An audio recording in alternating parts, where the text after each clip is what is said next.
All right, and we're going to try this again. Welcome back once again uh, at the suggestion of the Borther, and this is, you know, Skyrim for the Borther, which I am a naughty moose. This is recorded for the Borther. If you are new here, I have no idea how the fuck you got here, but feel free to hit the like and subscribe button any even number of times. For the rest of you who suck at math, welcome back. Uh, I was having a conversation with the Borther, and it occurs to me, you guys might like to have a little bit of a rundown of some of the mods that we have and some of the major changes that they've made to our gameplay of Skyrim. And because of the limitations of the recording software that I have, I'm not sure if you can see what I'm looking at right now since it's not actually gameplay. We got an unofficial patch. We got rich merchants. Gives all our merchants 10 grand of gold.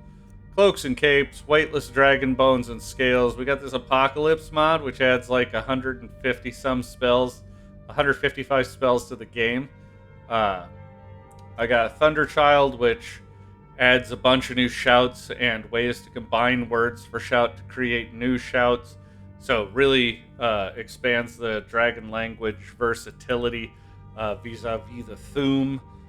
We've got something that gives us 50% more perk points.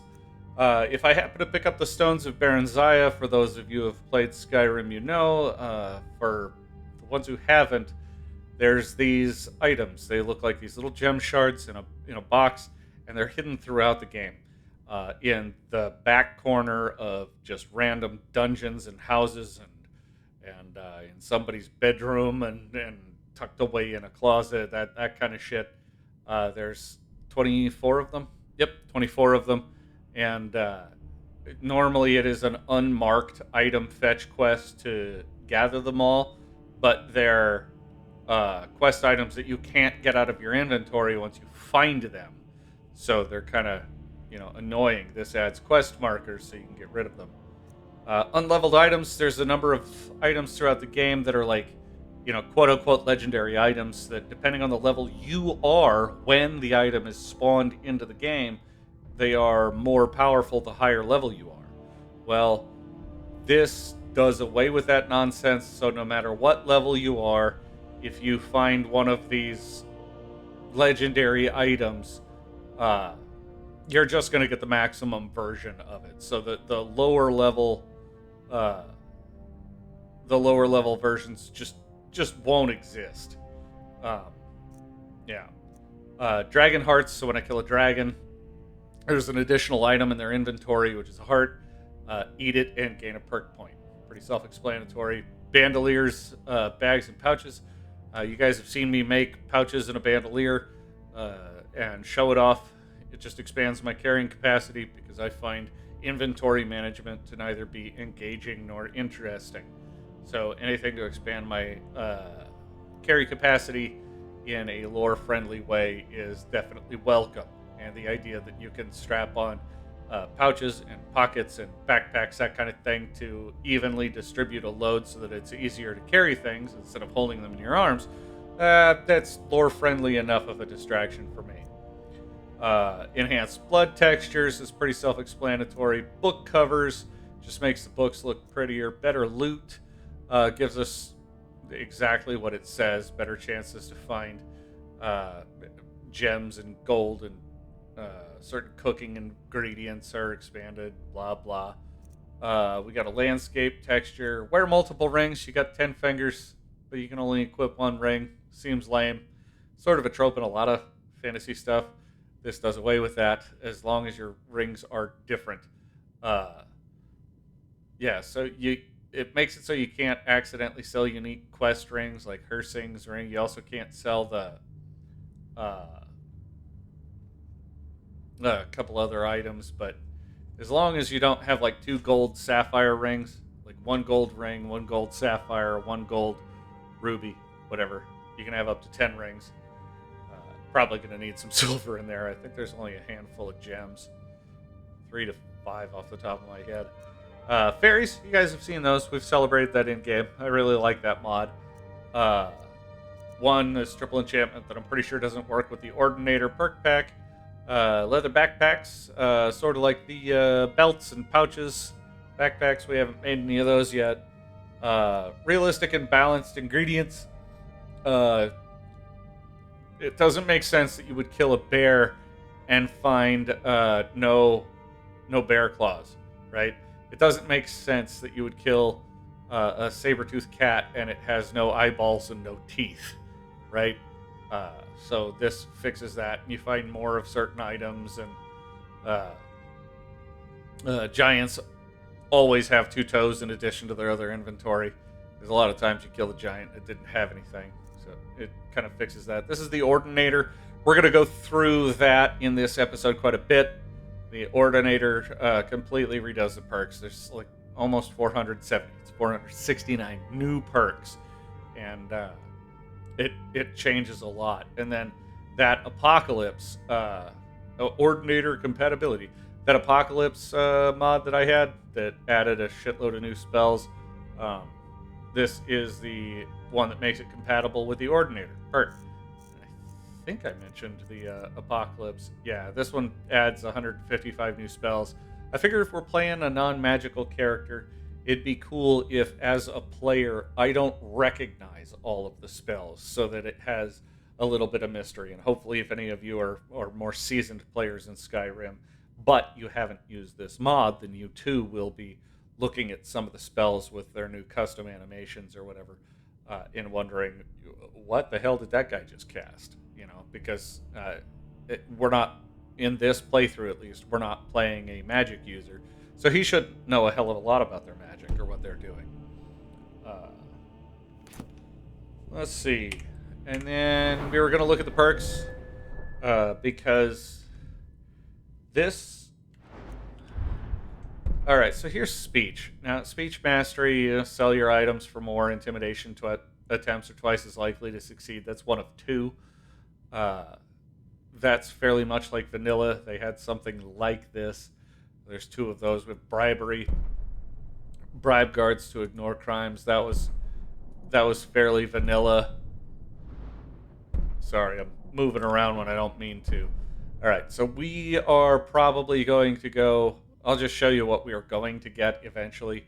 And the universe listens. So shouting restores points of health, magic, and stamina equal to your shout cooldown in seconds. You gain speech experience when shouting based on your shout cooldown. That'll be nice just to help us level this skill up when that becomes important. Then you get Windborn. Shouting summons a divine wind, granting 30% extra attack damage and increased movement speed for a few seconds, and that stacks. So the more you shout, the faster you attack, and blah blah. Then of course there's Hurricane Force. Shouts that affect others are 1% more powerful per level of speech.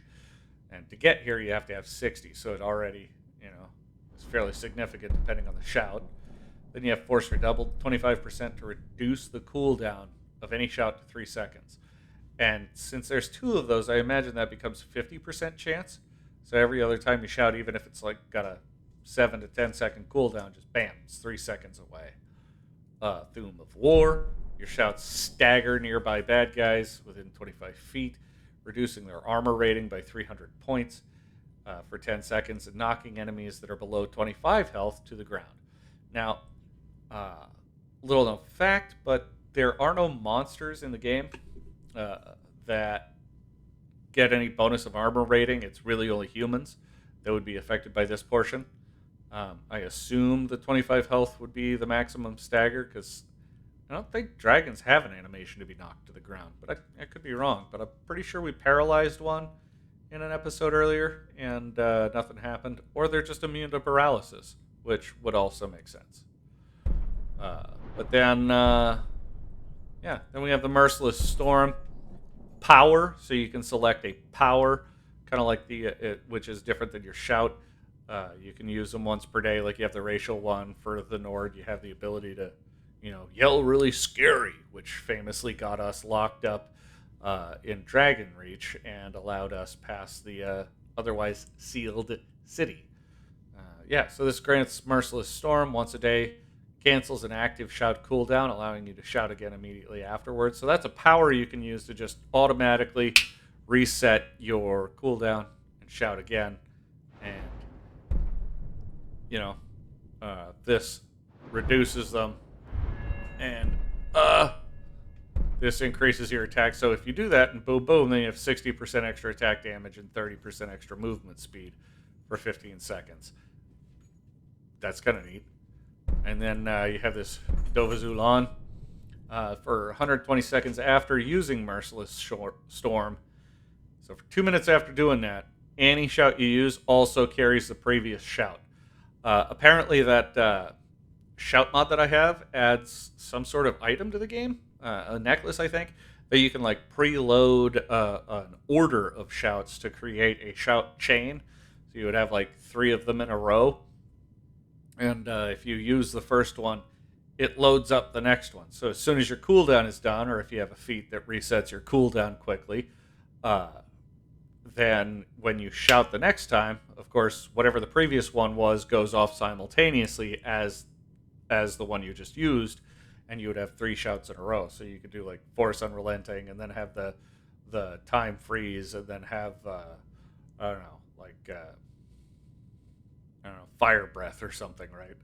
So the first time you shout, you knock guys down, and the next time you shout, you freeze time, and at the same time that Force Unrelenting goes off, so when time comes back, they're going to go flying. And then if you use the fire, you're going to freeze time again, as well as torch whoever's in front of you and give you time to run around doing other things. Yeah, you get the idea. It's probably a bad example of what you would want to put in the combo, but that's just off the top of my head. Alchemy, of course, we're going to go down here. Physician, probably going to choose health. Potions I mix that restore or fortify the chosen attribute are 50% stronger. Poisoner, poisons are 1% more powerful per level of alchemy, which eventually will be 100%. We took stimulants. When you use a beneficial potion or ingredient, regenerate 2% of your magicka and stamina per second for 30 seconds, which is great because anytime I pop a potion for the next 30 seconds, because I'm regenerating stamina, I have basically unlimited power attacks, which is fantastic. So we're going to be taking down this side and up this side. We're not going to be going over here too much, I don't believe. Except to hit up Experimenter, which is actually the next perk I want to take. I have Alchemy 29. This requires 30. And Experimenter, eating one example of an ingredient reveals all of its effects. So there's no more toying around with trying to figure out what everything does. As soon as you have exactly one example of that ingredient, you unlock all of its effects and can easily select from potion effects that you want, as opposed to having to fiddle around and select specific ingredients. Advanced Lab is possibly something that I'll take. So you can choose to upgrade an alchemy lab to an advanced version by investing some gold in it. Potions you mix are 25% stronger in an advanced lab. You can only do it to one lab at a time, but you can disassemble it and then go spend that money on another lab and make those elsewhere if you want. Yeah, so this one, 20 seconds after using any alchemy lab, beneficial potions last longer and are more effective. I don't really make potions that are intended to last all day, and I think this one really works great with the enchantment loop, where you make a potion to make yourself better at enchanting, and you drink that potion and enchant some stuff to make you better at alchemy, and then you put that stuff on and make a potion to make you better at enchanting, and drink that potion back and forth in a loop until you create an item or enchant an item that has some arbitrarily enormous. I don't know, it's kind of cheesy. It's very, very common cheese used in Skyrim by guys like ESO or whatever. I'm not knocking it. It's just, it's fairly easy. Bottomless Cup. Poisons applied to weapons last for 1 additional hit per 10 levels of alchemy, and you got to get there by 40. So once you apply a poison, the next 4 hits apply whatever damage you're talking about, which is cool. You'll see how there's some overlap there. It really gives you a benefit to start actually, when you're wielding axes, especially, it turns out. Gives you some reason to start robbing people of their stamina. Crimson Haze. Stimulants also increase movement speed for its duration. I don't know. That one's not so cool. Your poisons are highly corrosive, enabling you to ignore 40% of the armor rating of an affected target for their duration. That'll be nice against humans.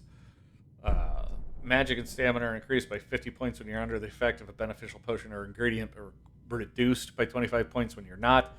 Again, that comes after this Crimson Haze. I don't really care about that. So we're probably not going to get either of those. But definitely going to get this Bottomless Cup, right? So I can hit people more. And then we'll go to this Amplified Lethality. That once a day you get a power, and once a day point at a victim to silently reduce their poison resistance by 250% for 10 seconds. That's kind of cool. I don't know that I'll use it. I really just want access to hear. Because World Serpent, when you shout, your blood turns poisonous for 15 seconds. I'm going to be doing a lot of shouting. The next time you get hit with a weapon, retaliate with a powerful poisonous strike that deals 50 points of damage per second for 10 seconds. That's a lot. That's 500 damage over 10 seconds. Now, by the time you get there, this is probably going to be against heavier opponents. But this is big. If they're vulnerable to poison and you've been shouting, you're gonna do a lot of damage here. But it gives us access to this Witchmaster. When you use a beneficial potion or ingredient, you have a 50% chance to receive a powerful side effect chosen at random from a range of 40 side effects. That's kind of cool. And then you have the Chemical Wedding, which those side effects have a 50% chance to cause side effects themselves. So drinking a beneficial potion could potentially have 2, 3, or more positive effects, just bing, bing, bing, and daisy chain off of each other, which sounds pretty fun. Then there's this That Which Does Not Kill You. Upon learning this, you imbibe a deadly toxin, taking 150 damage per second. If you survive that for 60 seconds, you receive 3 perk points and a permanent 25% bonus to all potions and poisons you make.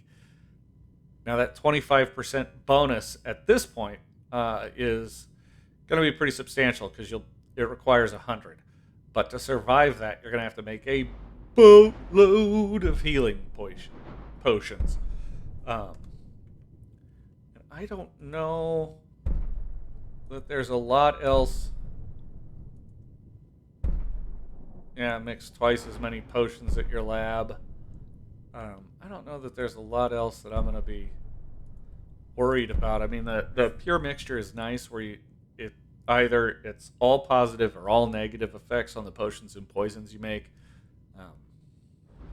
I don't know that I'm over worried about that, but there's a lot of options to spend perks here, and you'll find again that that's through everything. I mean, even pickpocket and lock picking become viable combat options with the Ordinator perk trees, and I encourage you to check those out.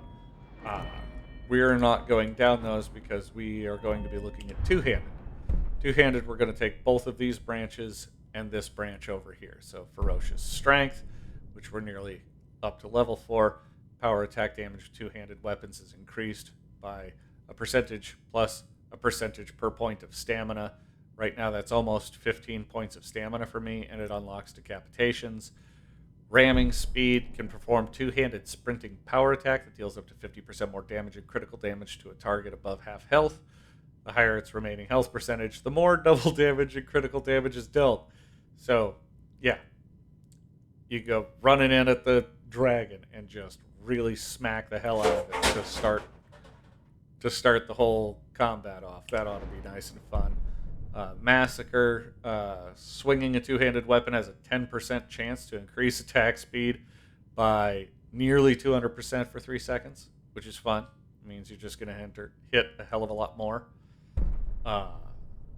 If you're swinging Bear Hide, if you're making a power attack, you take half damage from enemy attacks while you're doing it. Voice of Rage and Ruin in combat, swinging a two-handed weapon has a 4% chance to activate your currently equipped power. And one of those powers automatically ends your cooldown. One of those powers, is a shout that makes people run away, that kind of stuff. Enter the arena. Massacre always activates when you take your first two-handed swing in combat. That's the one that gives you the 175% bonus to attack speed. Um, we have the two-handed mastery, so two-handed weapons do more damage, and critical strikes do 2% more critical damage per level of two-handed. Yeah, I think that's a little more beneficial for the swords because they crit more. There's this bleeding one, which we'll go ahead and take all 3 levels of it, just because. But for now, it's really minuscule damage, where attacks with battle axes deal an additional couple of points of bleed damage per second for 3 seconds to living targets, and when it stops, they take 20% of the total health they lost while bleeding. And I don't know if that's health they lost while bleeding because of the bleeding effect, or if it's just if you keep hitting them during that 3 seconds and they lost another 150, 200 health, are they going to lose, 20% of that on top of? I'm not sure. Trained Fighter reduces stamina cost of power attacks with two-handed weapons by 20 points. So far, we have a lot of ways to regenerate our stamina, so not too worried about that. I don't know how to pronounce this. Reeve. Power attacks with a battle axe ignore 25%, probably 50% of armor when you have both of them. Execute forward power attacks with battle axes. Execute targets below 30% health, delivering a critical strike that deals 20 times critical damage. So if you have a dragon swirling around and he's down to about 25% health, when I come charging in to smack him, he's probably toast. Death or Glory, two-handed power attacks deal up to 100% more damage than below half health. Damage bonus increases as your health decreases. So as people beat me up, I become more dangerous. Decimate, sideways power attacks. It's like a sweeping side swing. Just smack the crap out of everybody in front of you. The more people, the more damage. Wolfkin, after performing 2 or more consecutive two-handed power attacks in combat, your next two-handed regular attack, which I don't do a lot of those, manifests a spirit wolf for 30 seconds that deals 15 bonus damage for each power attack. Not sure what that means, but it does mean you'd have little wolfy buddies running around every now and then. It's kind of cool. Like, killed so many of them, their ghosts come back to haunt and fight for their new alpha, I guess.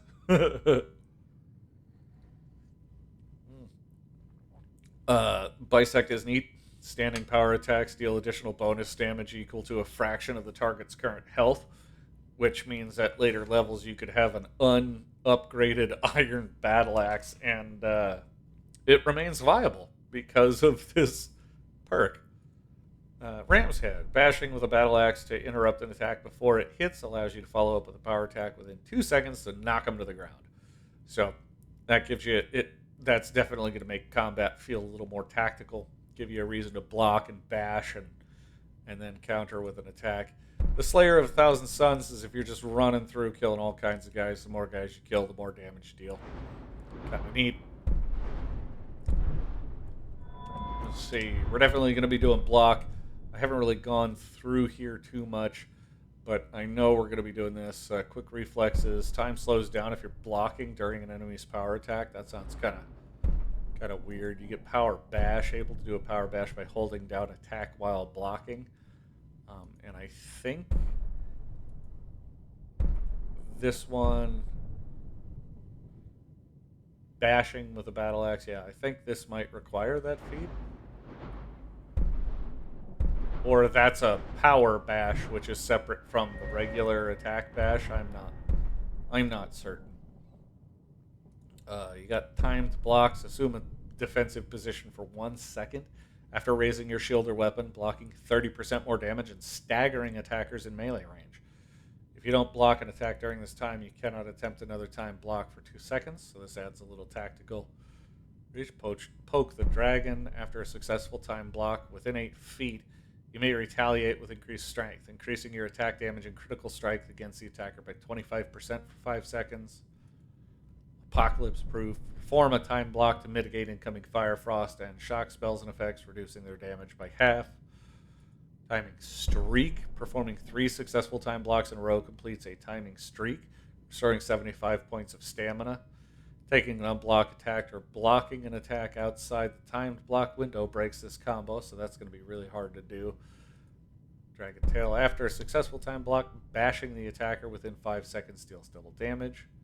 Break their teeth. Completing a timing streak violently disarms the last attacker, staggering all within 8-foot radius. That's neat. So you get it, like the um, I suppose if you wanted, I could just go through and show you what these are, so you could pause on deflect arrows.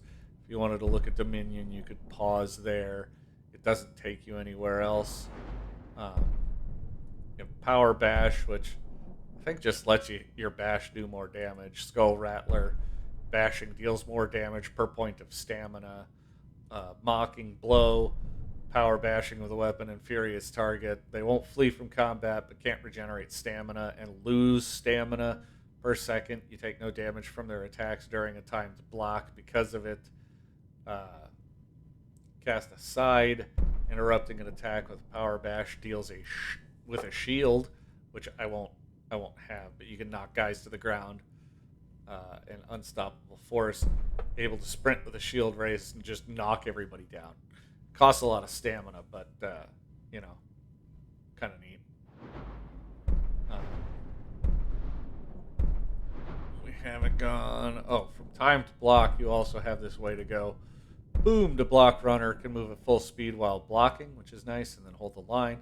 During a time block, allies within 10 feet gain 250 points of armor rating. So later in the game, when they're already at the, when your companions are already going to be at the armor cap, if you roll with companions, that won't be helpful. But if you got your armor or your block way up to frickin' 90 earlier in the game, this could be amazeballs.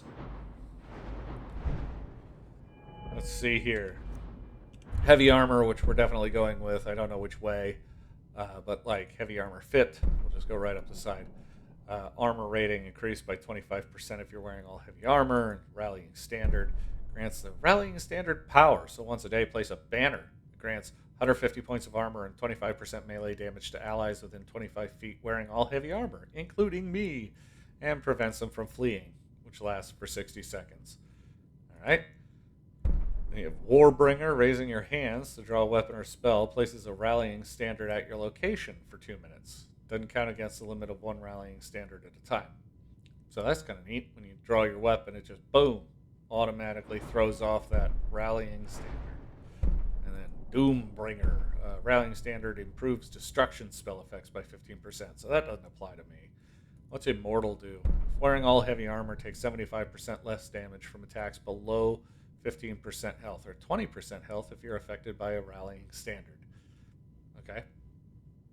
So, damage reduction if you have that rallying standard thing. Whoop. Let's see. What happens in Face of Death? You no longer need to wear a helmet to benefit from perks that require wearing all heavy armor. If you're not wearing a helmet, heavy armor pieces have 20% increased armor rating. That's neat. That gives you 2 ways to hit the armor cap, and gives you an opportunity to wear magic circlets and I suppose like the dragon priest masks or whatever. I understand some of those have some neat bonuses, which would take you to Lead the Tempest. Sprinting in combat increases the armor of allied people within 25 feet by 25% of your own armor, and the armor of allied skeletons created by Bone Collector within 20. Okay, so that's not really going to be helping me. We're probably going to stick to the right-hand side of this. I just want to check out, in case you missed it, heavy armor fit can take you to Defiance. You're trained to deflect incoming attacks while wearing all heavy armor. Whenever an enemy attacks you, you gain armor rating for 10 seconds, and this effect stacks. So that's weird. 15 points is kind of static and kind of small, but, whatever. But Bedrock, if wearing all heavy armor, you have a 20% chance to brace for impact when attacked by a new enemy, becoming immune to stagger for 4 seconds, which I think the Never Kneel is going to be similar. 30% less attack damage from power attacks. Oh, okay. And then Out of the Inferno, incoming Fire, Frost, and Shock reduced by 0.02% per point of armor if wearing all heavy armor.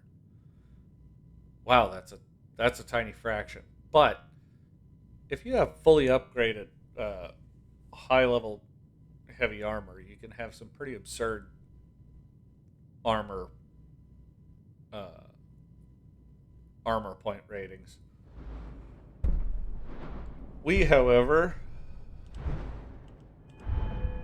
will just be going this way.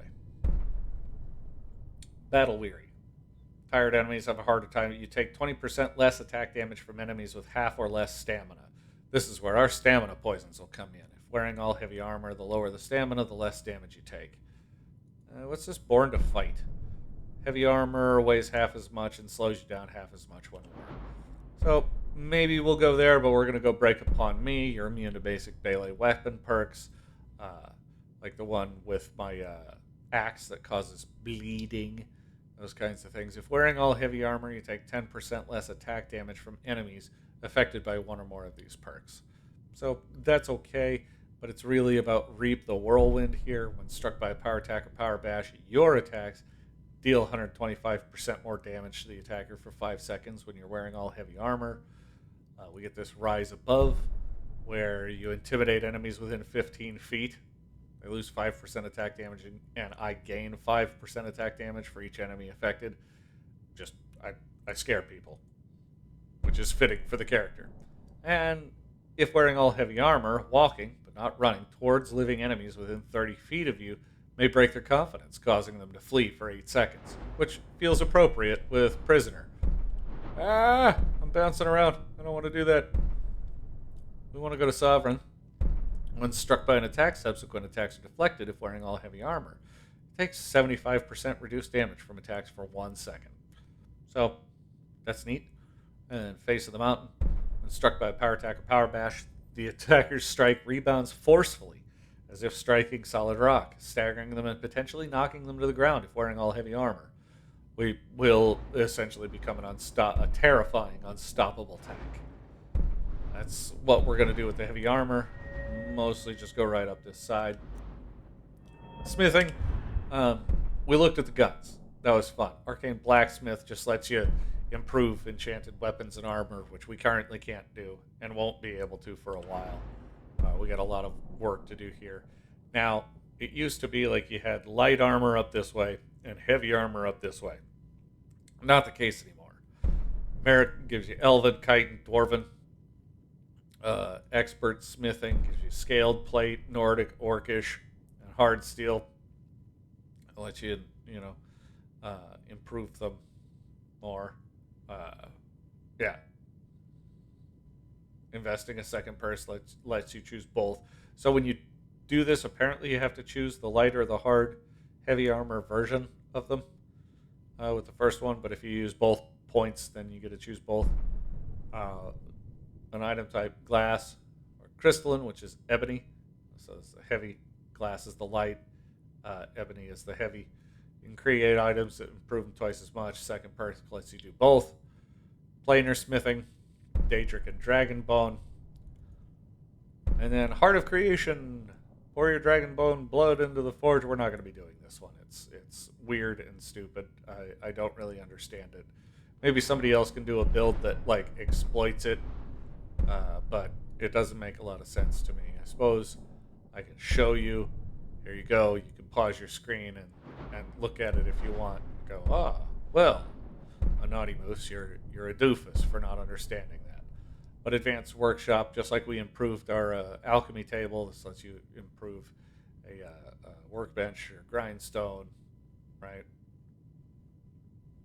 Smithing specialization, choose one-handed, two-handed, light armor, heavy armor, or archery, and you can do a better job of upgrading those. Iron Lore, if you specialized in an armor type, like heavy armor, your attacks ignore 15% of the armor rating of enemies wearing items of the chosen type. If you specialize in a weapon type, you take 10% less damage from these weapons of the chosen type. So I really think that's neat. That's neat. Sort of give you some flavor and more reason to invest in smithing, I guess. Recycle materials, 50% chance to retain any materials you spend in an advanced grindstone or advanced workbench. So, you don't need to use a whole ingot of steel to sharpen your little dagger there. Which, I don't know, I kind of like. It's a sandstone sheath. When you draw a weapon, it is automatically sharpened, granting extra attack damage for 10 seconds. This can only occur once every 30 seconds. So, when you draw your weapons, you deal a little extra damage. That's kind of neat. Fuel the Inferno when activating an advanced grindstone or workbench. You may choose to sacrifice a dragon soul to improve items by a further 1 tier during that session. So, I can see what you might want to. We have a lot of extra shouts in our playthrough, so that's definitely not going to be a way that we go.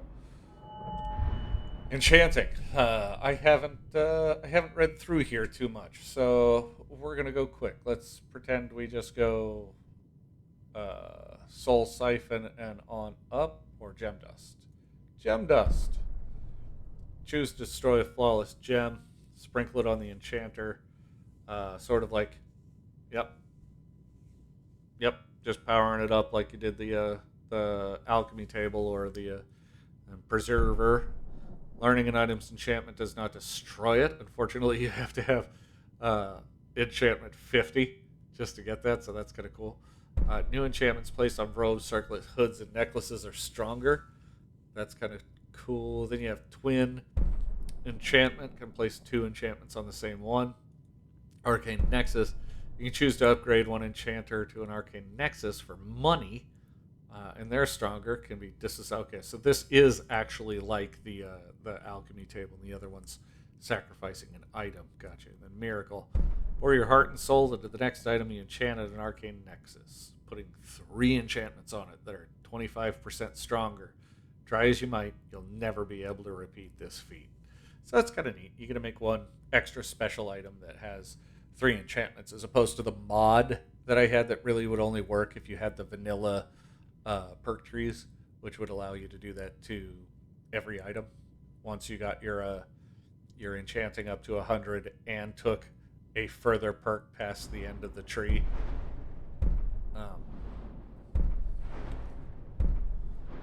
But let's see. If I go Soul Siphon, death blows and enchanted weapons and creatures, but not people. Trap 5% of the victim's soul. Recharging the weapon does not apply to stabs, so that'll keep your magic weapons charged a little longer without filling your soul gems.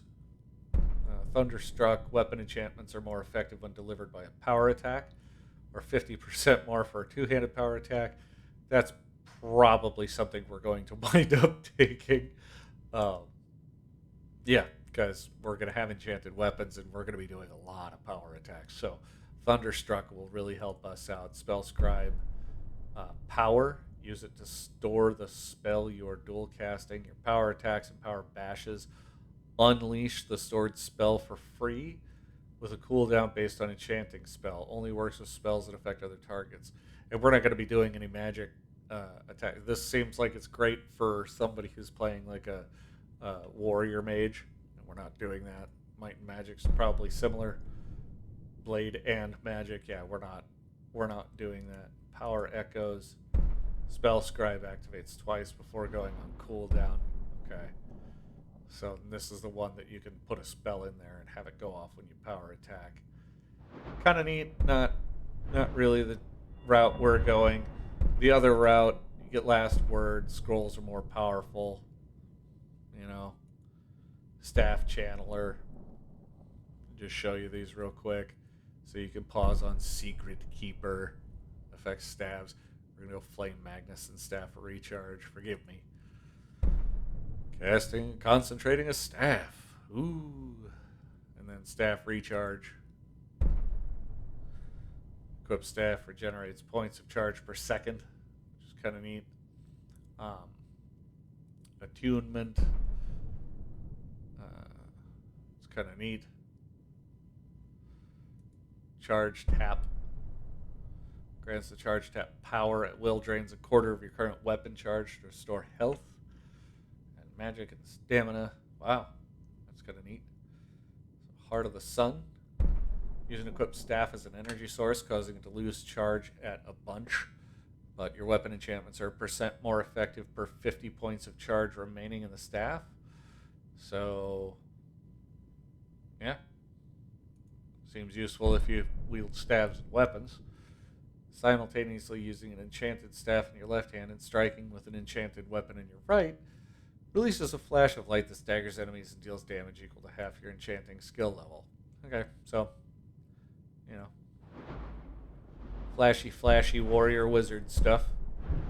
All in the enchantment tree, so we're not going to be messing with any of the spell schools. They're all as cool as you are imagining, but that's a quick rundown of some of the perks and weirdness that you can look forward to. And in case anybody was wondering what I was talking about speech like becoming viable as a as an attack, we are going to be going this way.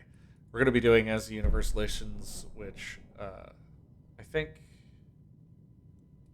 yeah, pretty sure we went through this together.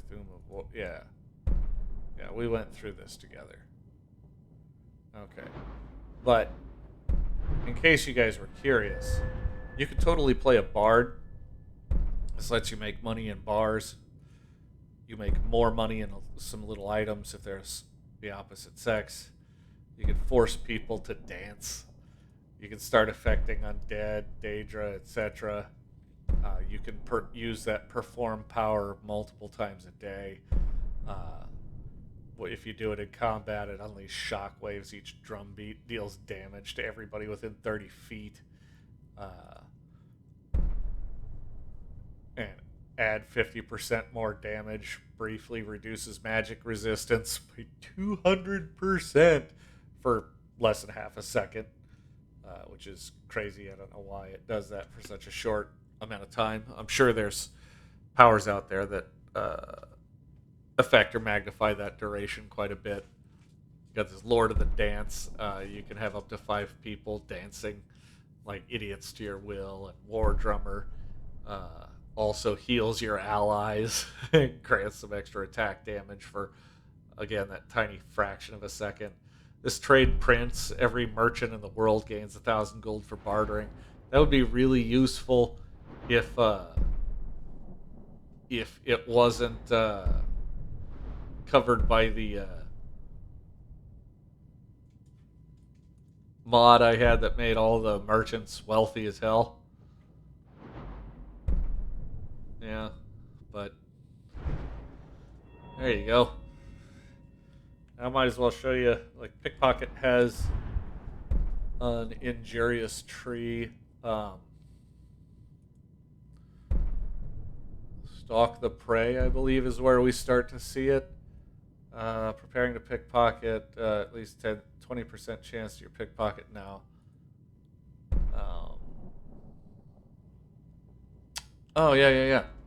You get this Death's Emperor. A cursed septum appears in your inventory when someone else is in possession of the coin. Your attacks deal 100% more damage and critical damage to them. So you can just sneak up and stick that in their pocket, and now they're marked, and they're screwed. And they give you more money. And they start attacking people randomly. And any deaths resulting from that can't be traced to you. You know?